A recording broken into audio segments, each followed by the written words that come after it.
secret lounge where we will get to know more of your favorite beauty queens and pageant kings. As in, we will talk about everything.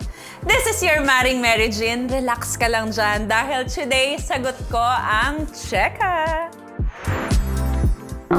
Philippines!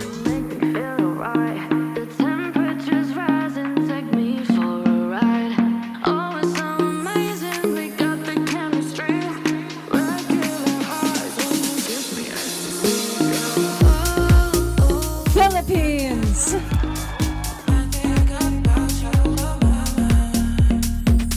Philippines.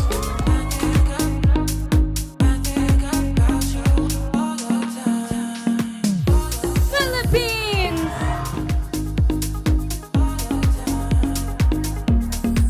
Philippines. And now for our AQ Prime Streaming King, Philippines. In second place for 2022 Manhunt International World Final, the Philippines! The temperature's rising, take me for a ride. Oh, it's so amazing, we got the chemistry. Regular highs when you give me ecstasy, yeah. Give me ecstasy, yeah. Give me ecstasy, yeah. Mga mare, another day, another guest. And our guest for today is Joshua de Sequera, our Manhunt International 2022 first runner-up and the National Director of Mr. Pilipinas Worldwide. Thank you so much, MJ. Thank you for gracing the Secret Lounge. Thank you for inviting me. It's extremely nice here. I like it. And extreme on CHEKA natin today. Yes, extreme. I hope you're ready. I'm ready. Okay, let's go. With the establishment of Mr. Pilipinas Worldwide, happy ka ba that male pageantry is slowly becoming an industry already? Yes, I'm actually very happy about that because, to be honest, like a few years ago, and the years before that, obviously, male pageantry, medyo ano siya parang afterthought. Na medyo, let's do it so the males won't say now, why do the women's get get pageantries and we parang it's don't? just there lang, no? Yes, exactly. And not to like bash on the past pageants during the day, pero like syempre now it's more focused on like fashion, high fashion. It's not just like men in underwear, it's not men in like t-shirts and shorts, stuff like that. It's actually evolving into a world or a thing now that men can actually strut their stuff, they can show that they can wear or they can be presented in other types of clothing, not just like a normal streetwear tapos underwear as well. So I'm just happy now that it's evolving and slowly we're getting there. Obviously, the female pageantry way ahead, but I mean, we're not planning to catch up, we just want to be out there. That's it. Pero lahat naman talaga may pinanggagalingan, Yes, di ba? We of course. start somewhere. So talagang we're seeing an evolution now and because of the support na rin. Yes, ang daming support. Thank you sa mga support. Yes. From being a king to becoming a national director na, anong goals mo for all the aspiring pageant kings out there? So my goals, or I would like to say advice na rin as well. Don't give up on that dream. I didn't. Diba? I mean, to be honest, I had no plans to join pageantry at all before. I was just a runway model for like how many years. Then I said, why not explore the world of pageantry? And that's actually one of the best decisions I've ever done kasi it really got me out there. I'm not hindi ko kina-categorize yung sarili ko as like an artist, yung artista or whatever. Right. Pero like it really helped my name, explode and really, be known na there's only one Joshua de Sequera here and it's me. Yeah. So, And of course, ang dami mo ring na-discover about yourself, yep, di ba?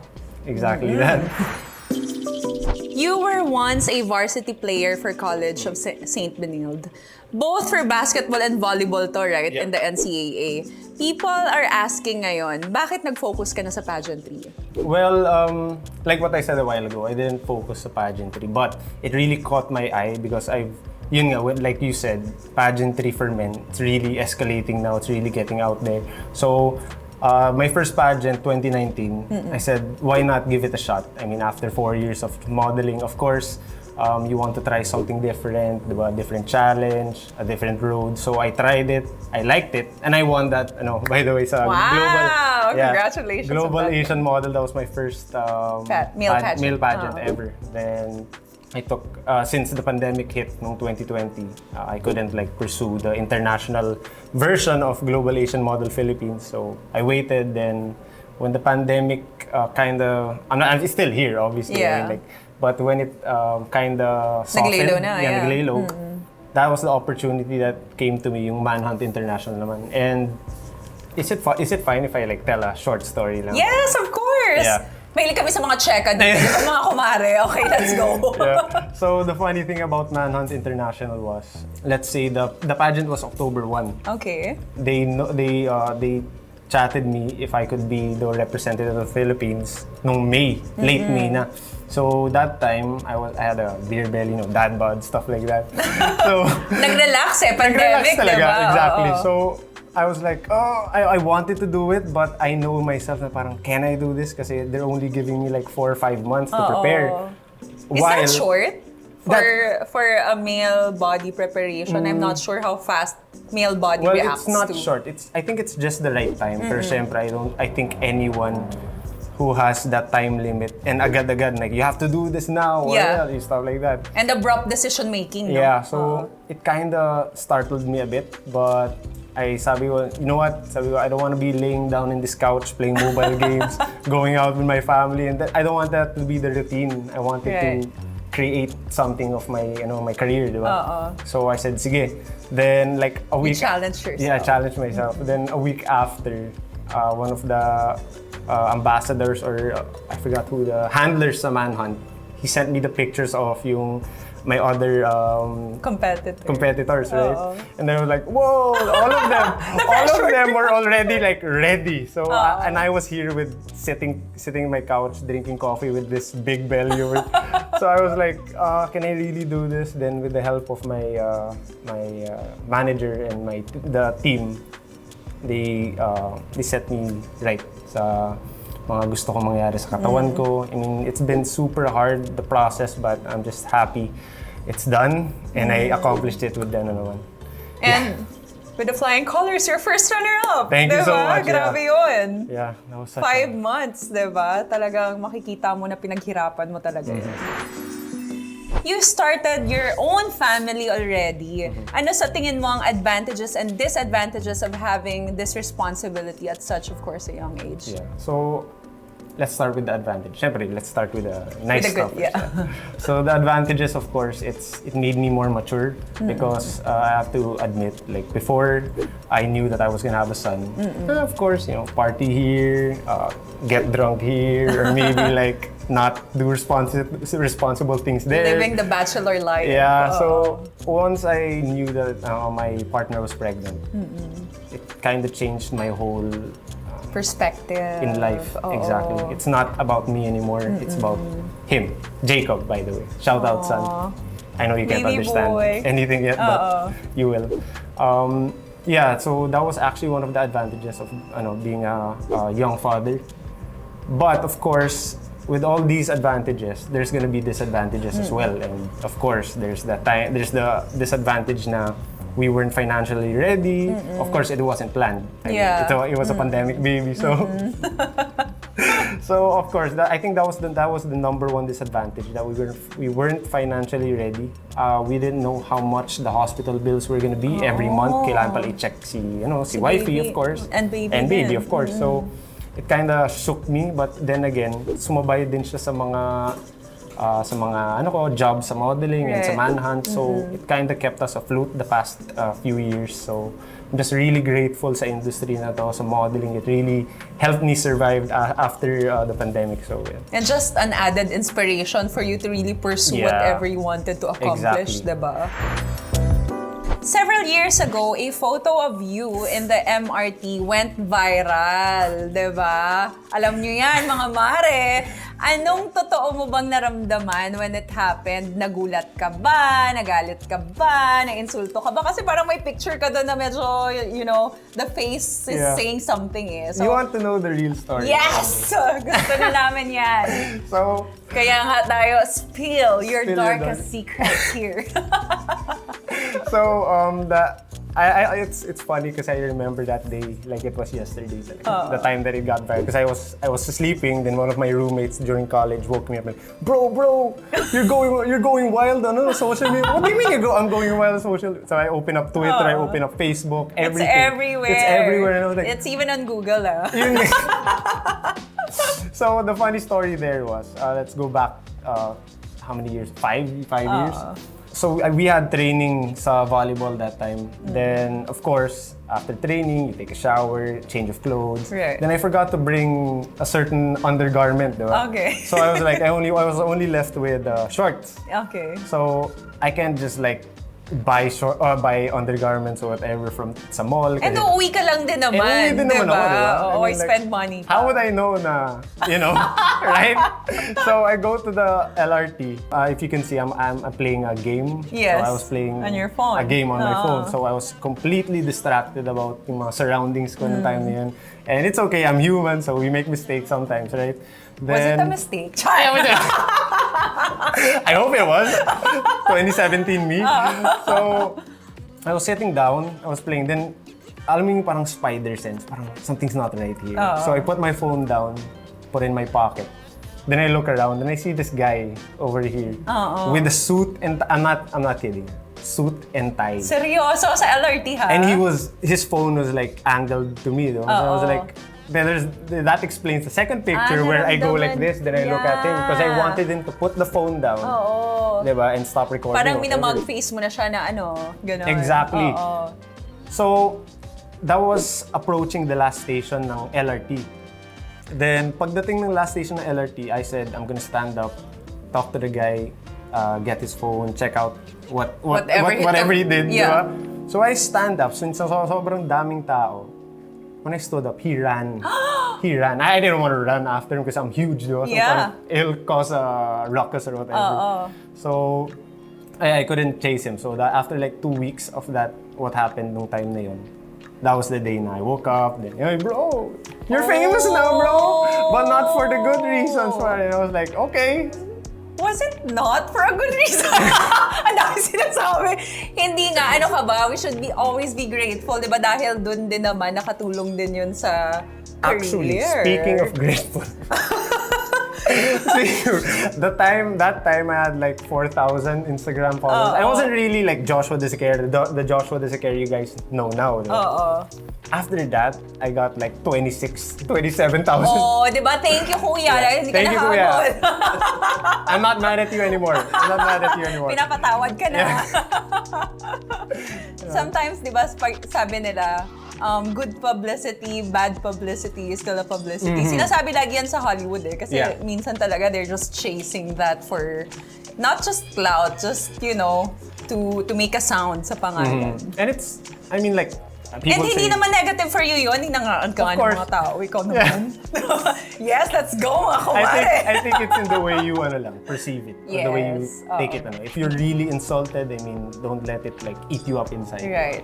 But were you angry? Siyempre yung tanong ko. Nung time na yun, nag-insulto ka ba? Nung time na yun, when I looked at the picture the pictures for the first time, I mean, I was kind of, what? So, he posted it. I thought he was gonna use it for like himself or whatever. Personal, oo. Exactly. Pero are you still bothered? Kasi syempre, tayo sa industriya, di ba, minsan kumakain ka tahimik, makikita mo talaga may mga taong ganun-ganun. Yeah. Or are you used to it na?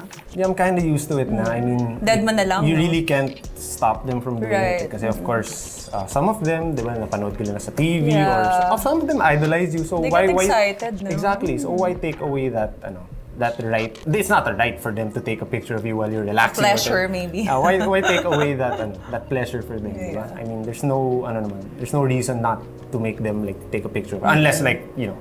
Masaya naman sila to see us in person. Exactly. Diba? At mas maganda pala ganun. Mas maganda siya in person. Di ba? Ang dami na ring male pageant sa Pilipinas ngayon, right? all claiming to be the most prestigious. Paano mo i-convince ang isang aspiring king na sa Mr. Pilipinas Worldwide sumali? Okay, so I don't know if any of the watchers noticed this. For the past few months, people have been comparing yung the pageant that I'm a director of, Mr. Pilipinas Worldwide, and Mr. International. They've been comparing the two, but neither is higher up, neither is, they both have their, let's say, Mr. Pilipinas and other, actually, I don't want to be specific to one, but other male pageants. There's no pageant that's higher up. We're all teaming up, diba? We're all trying to make the male pageantry world explode, diba? Get out there talaga. So I really don't believe there's higher ups. But of course, every other pageant has its specialties or maybe. Yes. So sa Mr. Pilipinas Worldwide naman, what we can offer is during our pageants, we have 5 titles that you can go home with. So of course, one person's not gonna get all 5. Right, yeah. So we're gonna have 5 winners, and of course the 3, the first, second, and third runner-up. So what we're trying to do is, diba, some pageants, they're gonna have like 1, 2, 3 winners, diba? Then all the other 30 contestants, they go home with nothing. Yeah. We're trying to make it more, we want more contestants, more opportunities. Just because this one guy lost doesn't mean this other guy goes home even if he has so much potential. Yeah. Diba? So we made it clear na rin sa pageant world na dun sa 5 titles na yun, we're gonna give it to other 5 kings, newly crowned kings. So I think that's one thing that we have to offer sa Mr. Pilipinas Worldwide, that there are going to be more opportunities. Of course, you have to work for it. It's not just given to you. So, yeah. Yes, and for me talaga, lahat ng pageant sa Philippines, hindi dapat pinagsasabong eh. Kasi Yeah, iba-iba exactly. yan, different competitions, Yeah. di ba? And hindi mo rin naman masasabi na ikaw, you're fit for this pageant. Kasi what if this was your stepping stone to really get to know yourself or improve yourself to be ready for the one that was really meant for you, Exactly. di ba? Exactly. So kailangan supportahan na lang lahat instead of comparing kasi iba-iba rin naman yung international competition na pinupuntahan.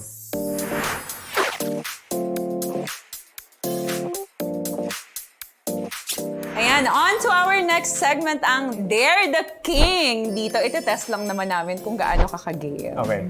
Alam kong game na game ka, kaya sige I'm na. usually always game naman. Dare number 1. Sa Mr. Pilipinas Worldwide, syempre marami kayong corona, nabanggit mo na kanina. Meron tayong Manhunt International Male Supermodel, Mr. Global, and Mr. Supranational. Kung mag-a-assign ka ng celebrities na lang para sa mga ranking na yon, Okay. sino kaya sa tingin mo ang pwede mong i-position sa bawat Are we gonna go with current celebrities or kahit yung kahit sino na naiisip mo na pwede? So, let's say Manhunt International, that goes first. So, I'm gonna go with my stepdad, Ricardo Cepeda.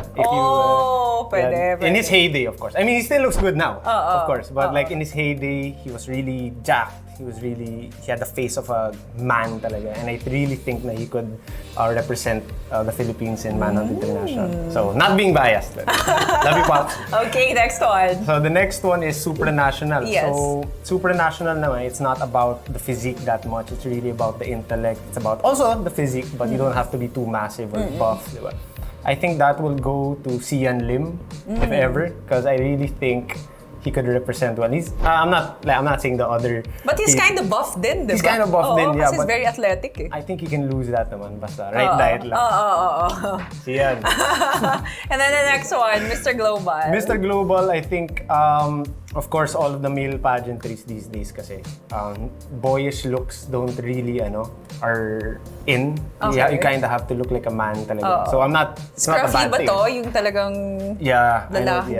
Kailangan ganun. lalaki talaga. And sayang kasi in my list was yun sila Joshua Garcia, Daniel Padilla. But yun, it's not a bad thing to look boyish kasi that's actually a good thing too. But sa pageantry, I think sa global naman, it would be... Oh my God, this is so hard. Jericho Rosales. Oh my goodness, Pwede, yes! no? Yes, Jericho Rosales. Ay, No? okay. Yung- Perfect. Yung mga ganong mukha, Jericho talagang Rosales. lalaking lalaki. Kung hayop ka, hindi ko naman sinasabi. Hindi kita minumura, ha? Yung animal, ha? Ano ka at bakit? Can you mimic that animal sound in your most daring way? Oh my God. Okay, animal. Siguro I would be a grizzly bear. I wanna hear.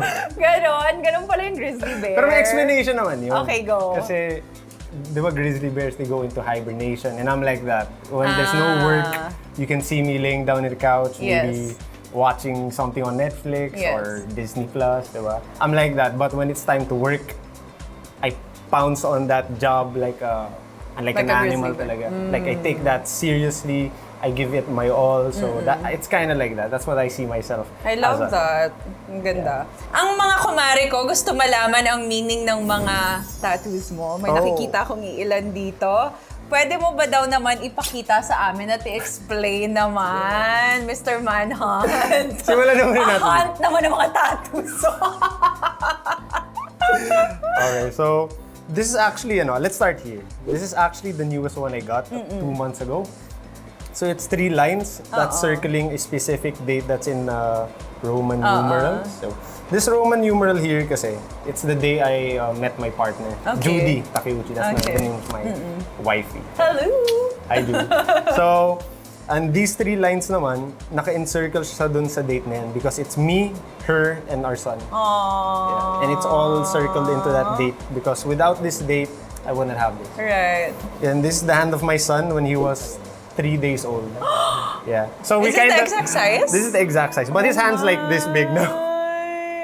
Right. Then this is his name in Hebrew naman. Yeah. Then this is my Lola's name, Nieves, with the dove because rest in peace, she passed away 2 years ago, and she was actually one of the closest people I ever had sa life ko. I'm getting emotional, but it's a life. Like life goes on. Yeah. So I wanted to put a tattoo that I would never forget her na every time I looked in the mirror, she would pop up to my head, in my head. So this is why I put Nieves on my skin. So the second one naman, it's this. Yan? It's actually... Pwede bang iangat konti yan? Yung mga pabraso dyan. It's actually a Japanese word. Oh, ayun. Yeah, it means Natsukashii. So Natsukashii actually means don't forget where you came from. Pero tama ba yung pagkakatranslate ng characters? Well, hopefully. I didn't see it. I still can't see it now. So yeah, that's what it means. Don't forget where you came from. Because I'm not really sure if you know my mom, Marina Benipayo. She used to be a beauty queen too. Of course, she's very nice. I always see her in Binibining Pilipinas. Thank Talagang you, yeah. super supportive She's pa rin. super supportive. Very beautiful pa rin to this day. Grabe. Yeah. Okay, do you have more? Oh, yeah. Akala mo, That's why I was distracting MJ. I was distracting MJ. Siyempre, sagot ka mga kumare ko.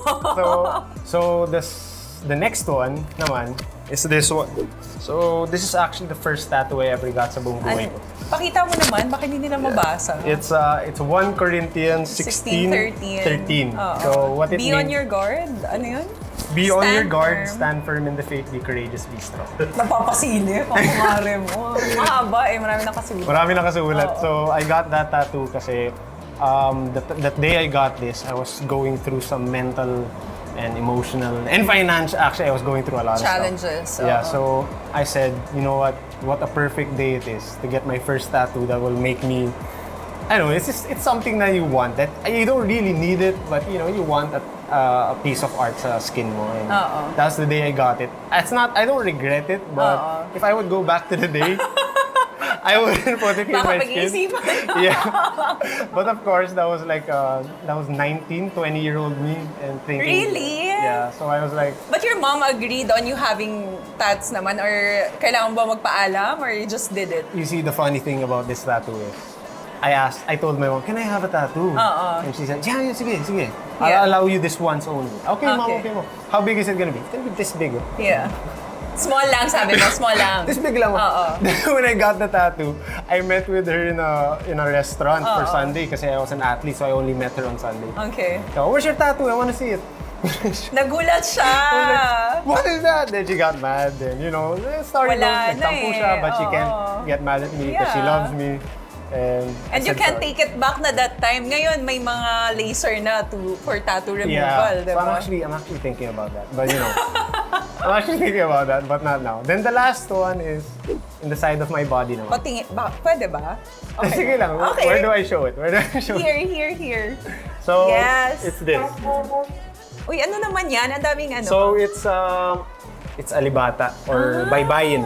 Okay. So, it basically means Mari Masasa. What does it So, mean? Mari Masasa is Marina, Richard, my stepdad, Mark, Marina. Your brother? My brother. Then my 2 step siblings na babae, Sam and Sachi. So loving. Mari Masasa. Walang I put them there iniwan. because they're always beside me. So that's why it's on the side it's of on the your... side. Oh, cute. And I will never put any tattoos on my left side because I always want them to be here by themselves lang. Naku mga Mare, kung may naririnig kayong ulan, alam mo naman dito sa The Secret Lounge with Mareng MJ, kahit anong mangyari, kahit bumagyo tuloy ang CHEKA, okay? So, hayaan nyo na yan. Ang isang pageant king has to be talented. Tama ba? Show us one hidden talent of yours naman. Oh my God. I did not read that. Diba? Sa ano kanina? Hidden talent. I can't show you guys now. But Naku, nakaka-curious yan ah. Ano But kaya? I'm a beast in the kitchen. I swear. I swear. You're a good cook. Yeah, I swear. Where'd you learn it? Well, it's actually self-taught. My dad actually taught me a few tricks and but syempre, when you have a kid and a partner living in your household, of course, you have to learn how to cook. You can't just deliver Jollibee and McDonald's all the time, right? And expensive din ha, pag Exactly. laging take-out. Tsaka ano kasi din, syempre, it's for me din. Right.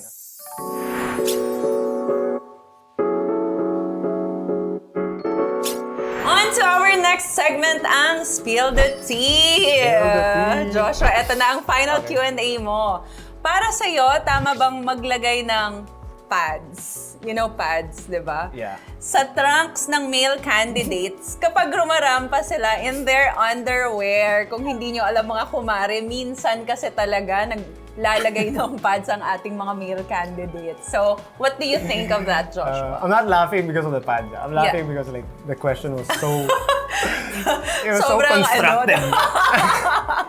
Ganon talaga dito sa The Secret Lounge with Mareng MJ. Again, sa pads thing, for me, during my pageant kasi, it really depends, MJ. I mean, like... Bilang national director ka na, di ba? Of course. Oo.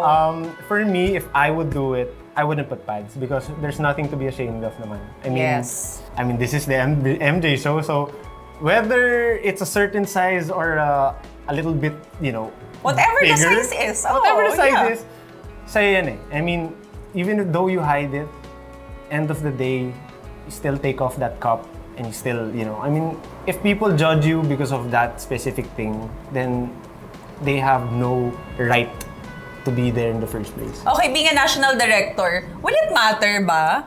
I mean, actually it won't. I mean, to be Oo. honest, I mean, for me, it started when these, underwear models started like with the abs and the triceps and the so big it's ball. the pressure talaga. Yeah, so when pageant goers, the contestants of course, when they go to these pageants, how come when I wear these yung It doesn't swing, look the it doesn't same. look the same like what I see sa mga billboards. Gets. Diba? And of course, some of them, I mean, it's a pride thing din, diba? Yes. So for me, you don't have to. I mean, people will say things. People always say things naman, MJ. Even if you're the best looking out there, they're always gonna say Right. something. So, I mean, just be happy with your own skin. Just be happy with what you have. Don't try to hide anything, di ba? Kasi end of the day, you know what? End of the day, it doesn't matter. Embrace you. Diba? Yeah. Thank you so much, Joshua. Thank you so much, Nag-enjoy MJ. kami sa mga CHEKA at sa mga pa-spill mo today. It's an honor to have you here sa Thank The you so much Secret for Lounge. having me. And I'm sure it's an honor na mapicturan mong isang chosa. Kaya, alam mo na yan, picturan mo It'll na be my ako. honor to be your photographer today. Let me get this spill your dark. Yes! Ang galing naman ng photographer. Okay, 1, 2, 3. There you go. One more. 1, 2, 3. Yeah! Thank you so much, MJ. Thank you mga kumare!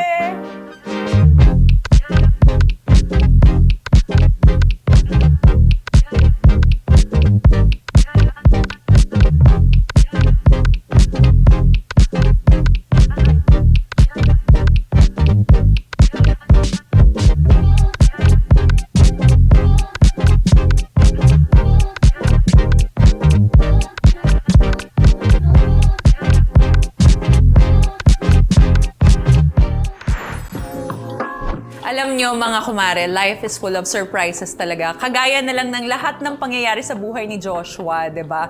Nagulat na lang siya, naging viral siya. Nagkaroon ng family, yung kanyang manhunt opportunity, at ngayon ako national director. So, kahit ano pa mang surprises ang iba to sa'yo ng buhay, dapat ready kang panindigan ito, like what happened to him. And malay mo, 'di ba, it will course you to where you're supposed to be. Thank you for watching mga mare. Don't forget to like, follow, and subscribe to our channel, and see you on our next episode. Bye!